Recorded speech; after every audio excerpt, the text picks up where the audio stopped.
How the hell are you doing? How the hell? It's like how, isn't it? But it's kind of hell. It's kind of like werewolf related. Anyway, in the description below, there's loads of information about where you can go. Oh, that rhymed. And you can talk to other lunatics out there on the Facebook group and in Instagram and in Twitter. And is it called Twitter now or is it called X? I'm not sure. So go along and have a look at some of those. There's books to buy down there if you want to spend loads of cash. You can support the show. To all those that are supporting the show, you're wonderful. I love you very much and deeply and all that kind of stuff. And if you ask me nicely, I might be willing to do anything for...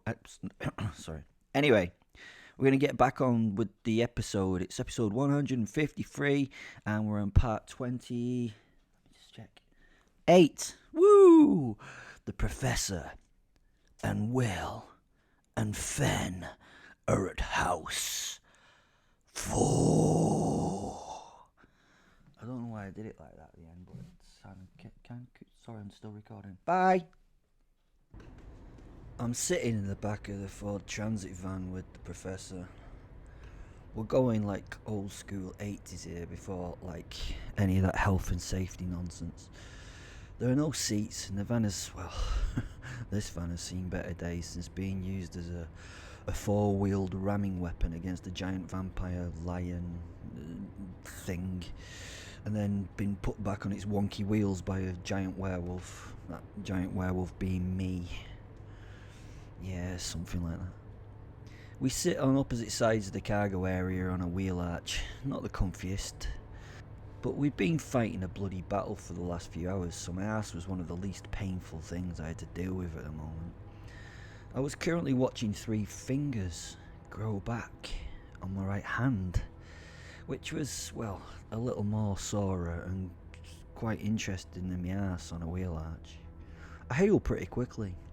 Thank I don't know, whoever does that for me. It's probably some, I don't know, ancient magical bollocks.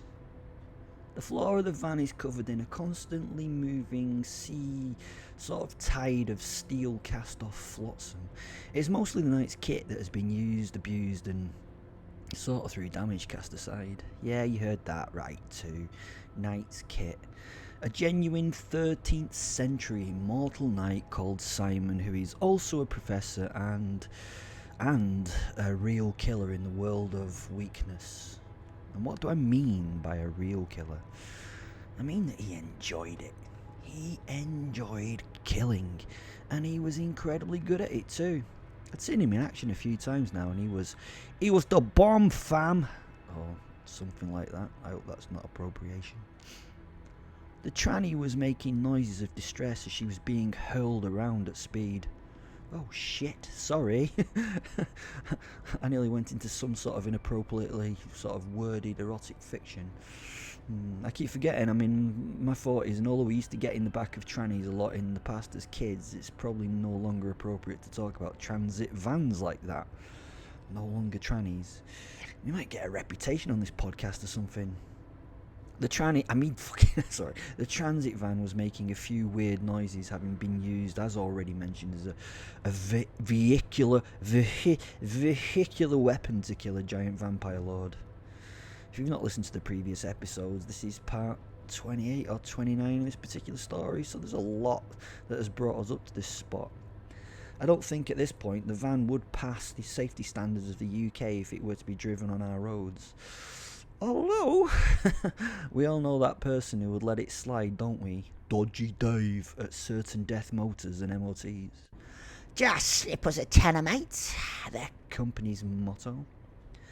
As we corner, the contents of the van slide once more around and bang against our ankles and toes. It's annoying, but we mostly ignore it.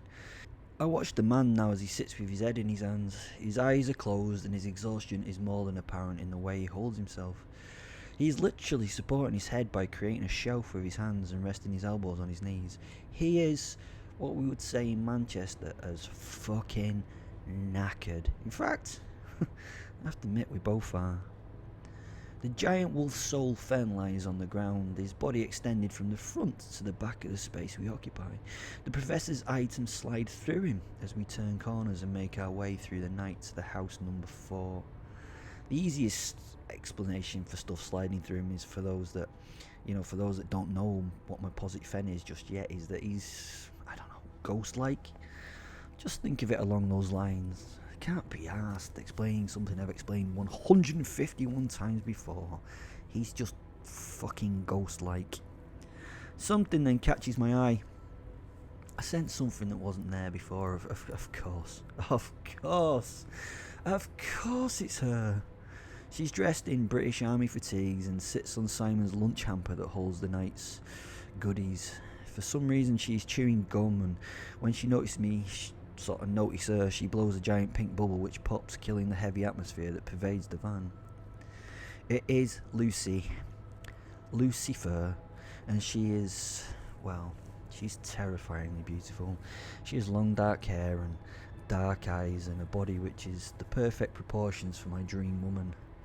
That was before I realised what my dream woman was. What I wanted was not a dream but a reality, and she was out there somewhere. Sally was imperfect, but far more beautiful because of it. She stared at me, Lucifer that is. She just sat there and stared at me, a serene smile playing across her lips. She was having a wonderful time. She was a voyeur watching us trudge through the nonsense we were stuck in. Her presence made me fucking angry. I looked into those languid eyes and she smiled again. She knew it. I dropped my eyes from hers.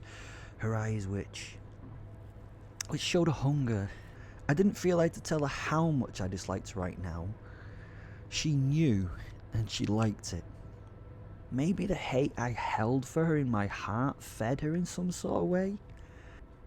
Stealing a glance at her once more, she nodded at my mental thoughts. She was reading my fucking mind. I tried to raise my voice to admonish her for being and she just held her finger to her lips. The teacher's sign language from nursery school to be quiet. I couldn't fucking speak. The Professor. I need some time to get back to the real world. Although, what is the real world? Well, we each create what we take to be the real world in our heads and put ourselves at the center of it. The primary player in a life in which you're a no one. Oh, don't get me wrong, I'm also a no one. I just realized that I'm a no one. And although I've been a no one for much longer, it hasn't helped me find who I am. Forget the philosophy for now, Simon. It's probably not the time to come up with groundbreaking ideas based around the world of existentialism, which is an area of philosophy I personally hate. It's just too easy to argue for and against it. In my humble opinion, humans are just not important enough to find the answer to life. Why we're here can be easily explained by the fact that you're a simple chemical reaction, a method for energy to pass through a system. What am I doing? Is there anything spiritual left in the hamper to kill these philosophical thoughts of mine? I need spiritual fortitude, all right, but in the form of a rough alcohol-imbued libation, ideally. My neck didn't want to respond as I fought to raise my head to check where the basket of spiritual promise was. The neck just refused to help. I used my right hand to lift my chin, then rolled my head around my neck a few times before rubbing my eyes and sitting and waiting for them to re-establish focus. It took a while, and then there it was. There it was. That goddamned smile. I smirked as my eyes fell to the floor, which turned into a slightly unhinged laugh as I refocused on her. Feeling genuine humour at who I had seen, I turned my gaze now to Will, who was sitting opposite me. He simply shrugged his indifference, and we shared a moment of a smile. Then we both turned to look at the woman sitting on my hamper. Hello. I saluted her in a world-weary way.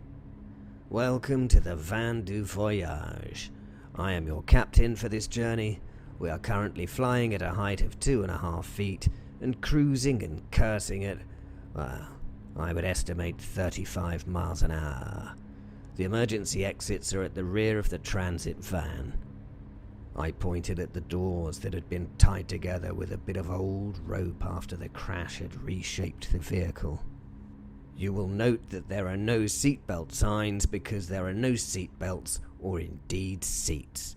So just do what you want. In the event of a crash, well, whatever. I mean, you can't die, can you? Worst luck. What had started in my mind as a witty monologue fell at the first hurdle. Neither Will nor Lucy seemed amused, which actually amused me massively, as the awkwardness of the situation sank in.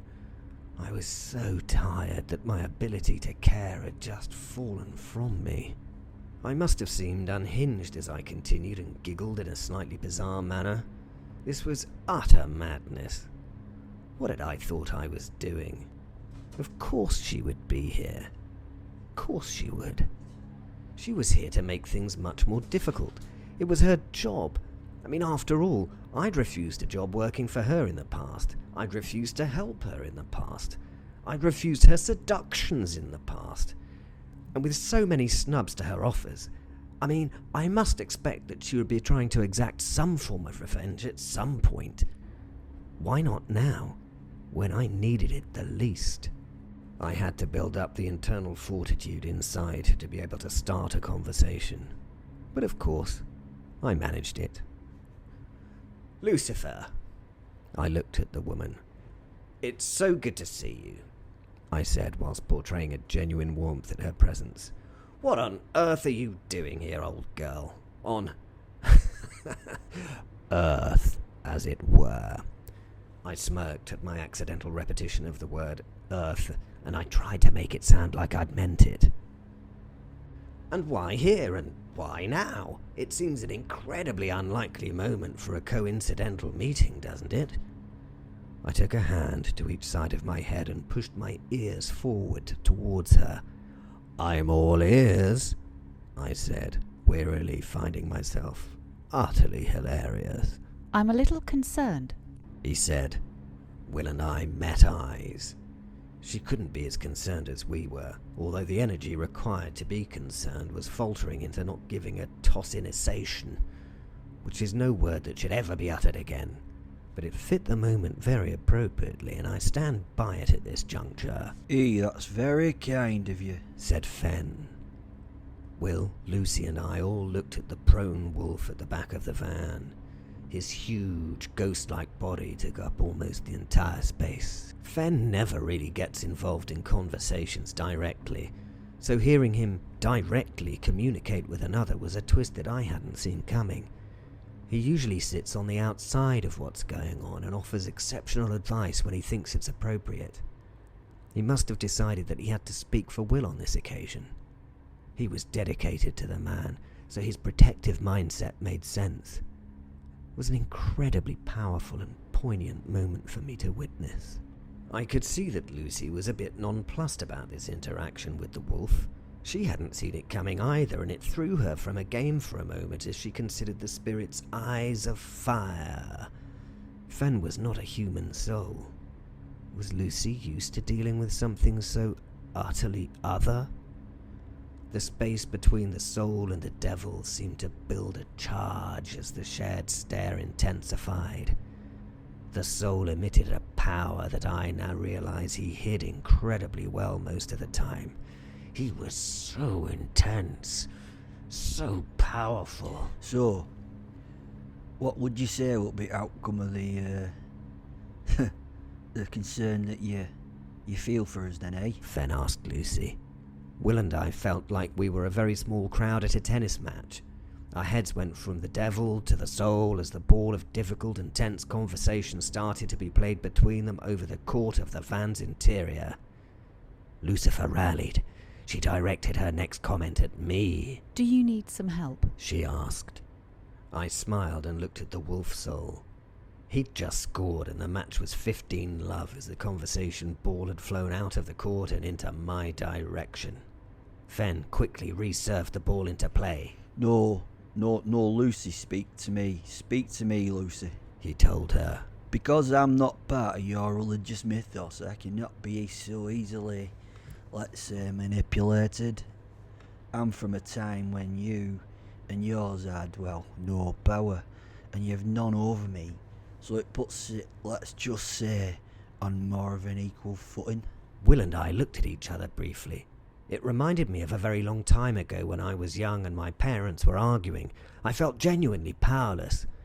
Will and I turned to watch this ball fly across the court, the power of Fen's statement giving it a wicked pace off the racket. She tried to speak, but nothing came. The devil was lost for words. Can you imagine? Wow! The serve was an ace, and the game was at 30-love. The wolf spoke again. So, Lucy, I'll make same request. Why is the here, eh? Why is the here? He asked. I'm here to help. She replied. Help who? The wolf flashed back. You. She smashed a return, looking at each of us briefly. This was the beginning of an intense rally now. The power in each stroke was intensifying. And help how? Flew back from the wolf. However I can. She managed to spin back. The wolf was caught out by this and had to stop to think. The score was square as he considered her. And why? Let the wolf fly. Because. She replied. We're gonna need a little bit more than that, Lucy. He told her. Sammy has to go. She and her son have to go. It won't just be the end of humanity as we know it, but belief in me will falter as faith is lost or shifted. So Sammy needs to go. Don't worry, it is all self-oriented. There is no altruistic reasoning for this. I like being a powerful godlike figure and intend to stay as one. Not an answer from the wolf, but a consideration of what she said. The match was over. Lucy hadn't convinced the wolf, but I could see he was willing to hear the offer. He hadn't been beaten, but he had conceded and went back to his quiet, normal self, lying in the back of the van, having done his job for Will. As one of the two audience members present, I wished to give the soul a standing ovation at a game bloody well played, but my knees were weak and my arms were heavy, although I did not have vomit on my sweater already because it was covered in blood rather than Mum's spaghetti. So I did not stand, although I gave a weak attempt at applause. It seemed the polite thing to do. Having seen this play out, I realized I had to rethink my idea of the posit. A posit is what the tribe called the wolf souls. I had to give them a lot more respect than I had previously. He had made Lucifer falter. That was power. She spoke to me now. I know you will not willingly accept my help. I understand the divine plan that is in play for you, so don't worry. I'm not going to offer you anything. You will, on the other hand. I can help without offending Simon's boss. She kept her eyes on mine, but pointed at the ceiling. I don't really care, said Will. How are you gonna help? I mean, demon soldiers, hellfire, kittens of fucking doom. No, she said, as she motioned at me. Will, a thick black mist condensed around the man opposite me. Jesus, he stood up and he was flailing a little. I initially panicked as I thought that she was trying to kill him somehow. The man stood and was swathed in plates, a black burnished suit of iron or steel or hell iron steel or whatever the hellish metal that was coating his body. He wore a black gambon, black chainmail and a black plate with a black helmet. There was a theme. His helmet was shaped like a snarling wolf, and it slowly coalesced around his head. It's right cool to watch. Over it all, he wore a red surcoat with a white panther on the front. I knew that was the professor's colours and seagull. He just hadn't turned into a Marvel superhero. After the professor's initial understandably done panic, he seemed to calm down and shook himself while looking over the kit he was wearing. He pointed at the helm and then ran his gauntleted hands over it, touching it until he found something like a catch that allowed him to open the helm at the nose. A smile like nothing I had ever seen greeted me as his face became evident. This is... He repeated. If you say heavenly, it goes right back to the demon's smithy. Laughed the devil on the hamper. You approve? She asked, and then she smiled. There is something about you, Simon. She shook her head as she spoke quietly to herself. I must be going soft, she said, and then just disappeared.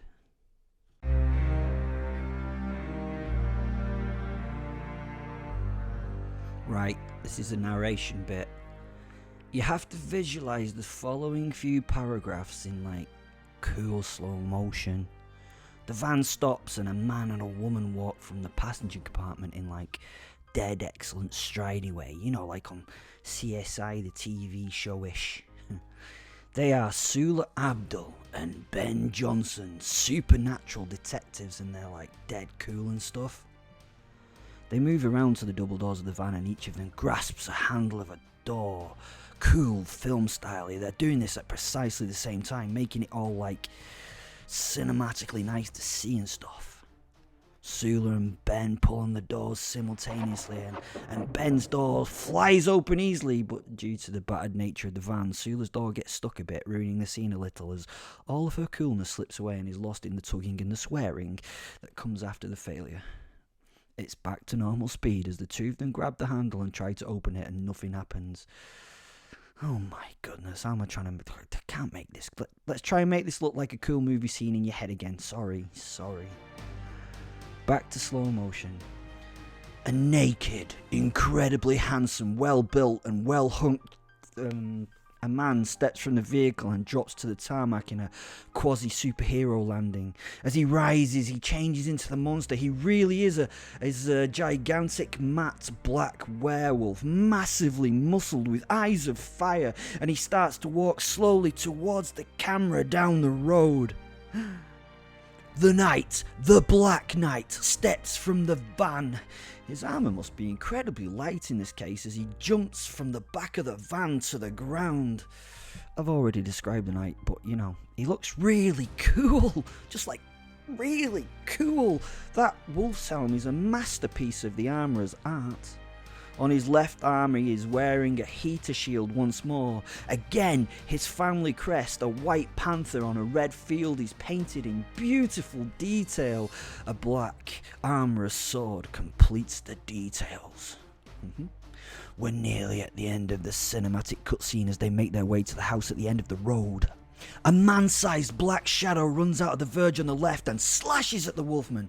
He catches the arm of the man and throws him off balance back towards the knight, who removes the arm that carries the attacker's sword with a downward slash and then guts him with an upward slash.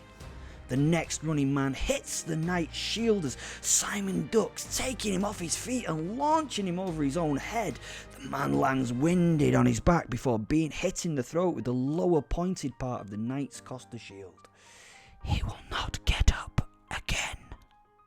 A pistol-wielding attacker shoots at the werewolf, who leaps into the bushes where the man is hidden. The bushes become a shaking fury. There's a curtailed scream and then a fountain of blood that sprays onto the road. The monster drags the remnants of the body back onto the road, stands over it and roars to the moon before beginning his walk once more towards the house, stamping over and through his last victim. God, that was cinematic, wasn't it? It should be on TV or something, yeah? The Professor. This armour is light and strong. I've got no idea what it's made of, but it's far stronger and more flexible than my usual stuff. The mail weighs nothing, but it's so strong. The gambon is padded perfectly. This is the kit I would have designed if I could in my own mind. In fact, had she read my mind and deduced what I should wear from that?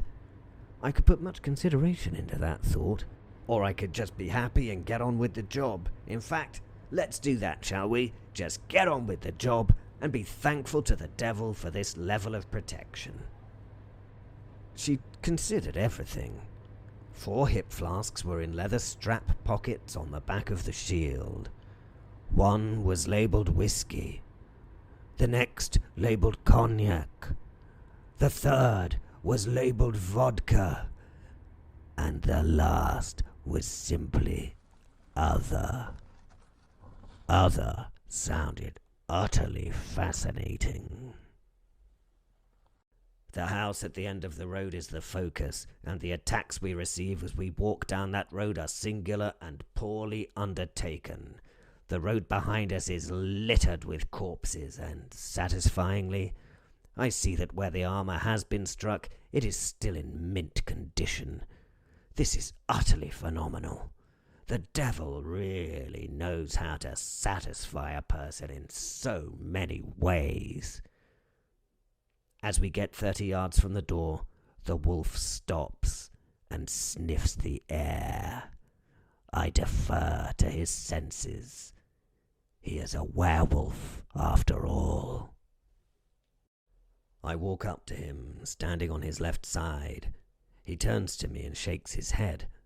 But what does he mean? 2 pillars of flame leap up from the ground on either side of the doorway, and 2 giants stand now before us. They are obviously something like the Valkalavian I killed earlier. You remember the one who threatened to flay your living skin from you just before I smashed his face in with a garden gnome. But he was formidable, and there are 2 of them now. They're built like bodybuilders, but on a much larger scale. 12 feet tall, and with animal features. The one on the left has a head like some kind of antelope, but not an antelope that you'd see running from the lions of the Svelte. This monster looks like it would attack the lions, and it would be the lions who ran. The other has the head of an ibis. It is beautifully feathered, and the plumage runs into the skin of its back and arms. It was magnificent. They both hold long spears and emit a sense of terror. Even I can feel the glamour they give tickle down my spine to my tailbone, causing me to shiver uncontrollably. My mouth goes dry. I turn my head. The man and the wolf soul stand next to me. Will turns his head and makes eye contact, giving me first a frown, and then a wry smile. Problem? He asks. I have to consider this. I look at the toe of my boot and notice that it has a lovely bit of the armourer's craft there. The metal's shaped to be claw-like, visually. Rather beautiful. I laugh in my helmet. I'll take the one on the right if you take the one on the left. He nods and agrees, becoming the werewolf once more. On 3, I shout as the werewolf leaps at the bird-headed giant, taking its spear full in the chest as he slides down the shaft until his jaws clamp on its throat, ripping flesh free. The bird screams as Will rakes his feet into its guts and tears off its right arm before it hits the ground with a sickening thud. Well, he made that look rather easy. The bastard. I say to myself as I walk to my doe-eyed giant. Come on, dear, let's have a fight, shall we? I shout as I charge forward, using the upward sweep of my shield to make contact with the spearhead and redirect it above me. I was under its useless attack now and inside its guard. Venison came to mind as I plunged my sword into its vitals. Will. The big bird... Sorry, that's the character out of Sesame Street, isn't it? What? Alright, the big birdie thing is dead and done. I slowly pull the spear from my chest. Oh, it stings a bit, and I snap it over my knee before casting it aside. I already feel the flesh that it's pierced start to knit and heal. I turned to see the professor hacking at his downed opponent with his sword, each attack accompanied by a word of admonishment. Oh! Slash. You! Stab. Thought! Cut. You! Whack. Would! Smash. Kill! Bonk. This! Slash. Man! Cut. Would! Stab. You! Hack. Well! Split. Just! Smash. Like Stab. your Stab. stupid Stab. brother! Slash. Can't! Stab. Stab. Or not! Stab. Because Hack. you Hack. are Hack. dead! Stab. He left his sword stuck in its chest as he leaned on his shield and raised his visor and spat. You utter tosser. Fucking hell. This man's got some issues. It's not often that I'm frightened by someone's bloodlust and intensity, but even I thought I might need to have a chat with the professor after this and ask him to please go and seek some kind of mental health help. I now stood and searched the building. It must sound strange that I searched the building from outside it, but my senses were so attuned that I could sense the contents of the house without actually being inside it. There was nothing that lived in there. There were a lot of dead, but there were no living or undead. I couldn't find them in the building anywhere. Had we completed this house? These things, I suppose, these dead things were big bosses of the levels, so maybe? I changed back to my human form and turned to the professor. Jesus, he looked cool in his arm. Honestly, I hope your imagination can do it justice. I yelled over at him, "It's all clear!" He gave me the thumbs up and raised a hand above his head and placed it on top of his helmet. Soldiers and drones and vehicles and all the paraphernalia arrived on the scene almost instantly. Where from? Well, to be honest, I don't actually give a shit, but they arrived very quickly. That was too easy, said Fen. The professor, who had now opened his visor, looked a little nonplussed at Fen's information, kicking a foot the size of a canoe in a bit of disbelief at Fen's statement, and then turned to me and smiled. As he looked at me, I started to see purple electrical charges play across his plate and start to earth across his armour. He saw my face change and saw me looking him up and down. He raised an arm and a sword to the sky, and a purple lightning strike struck, or whatever it is, went from the tip of the weapon to the telephone wires above his head. We'd thought it was all over, but the sky above became a swirling melee of clouds. At ground level the air was still and actinic, but up in the heavens the air was being wrenched by some force or forces that I'd never experienced or seen before. Every now and again the clouds burst and lit in flashes of purple light. No, this game wasn't over, this was.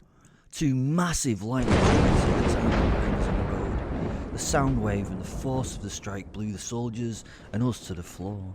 My head rang like a dull bell as the wolf stole stood over me now, just momentarily before we transformed and dragged ourselves to our feet. Was it all over now? The soldiers around us were raising themselves to their feet. The drones that had been circling the area had been downed, and there was not a single electrical light on in any of the surrounding area. Even the headlights of the vehicles were dead. I expected to hear alarms. I expected to hear screaming and other such sounds, but after the blast there was nothing but the deafening sound of silence. At the centre of the strikes, standing in a residue of burning flames, were two... Well, it was her and him, wasn't it? If you'd read that, the him bit, it would have been in capital letters. It was... well, I suppose let's first start with Sammy. She was in golden armour that looked like it had been sculpted and not beaten. In fact, it looked slightly liquid and it seemed to flow over her. It was studded in precious red stones that sparkled with every movement. It was like proper armour that would be protective. It wasn't the armour we associate with, the high-level female fighter within D&D. The two scraps of chainmail that somehow give her untold levels of protection. This was proper stop pointy and sharp things armour. Under her arm she had a helmet. In her other hand she had an unfeasibly large sword.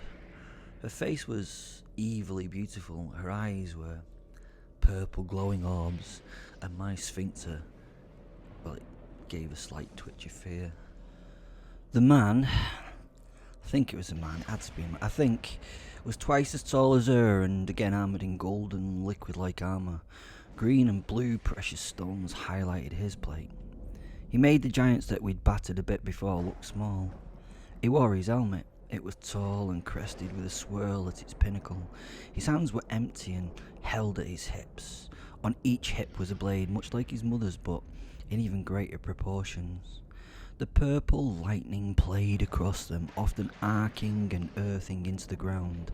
As we watched, the giant man place the palms of his hands together, grasping his fingers, pulling them apart with what seemed like some difficulty. He formed an intensely bright white ball of energy between them. As he continued to open his hands, it grew and grew until it was the size of a coruscating basketball. Sounds about right. When he seemed ready, he pushed his hands slowly upwards, releasing the ball, which continued to travel slowly upwards until it was 10 feet above his head. I was suddenly tackled. The professor had thrown me to the floor and shouted at me to cover my eyes. There was an implosion. It was silent, but I felt the change in air pressure. Light burnt through my hands and eyelids for a few moments. And then I remembered nothing. Nothing but darkness and a stop of the clock for a moment. Consciousness. I sit up. I shake my head. The professor was already struggling to get to his feet from his knees. Nothing else moved. Everyone else I sensed was gone and dead. The two gods stood before us now. They didn't speak. They just did nothing.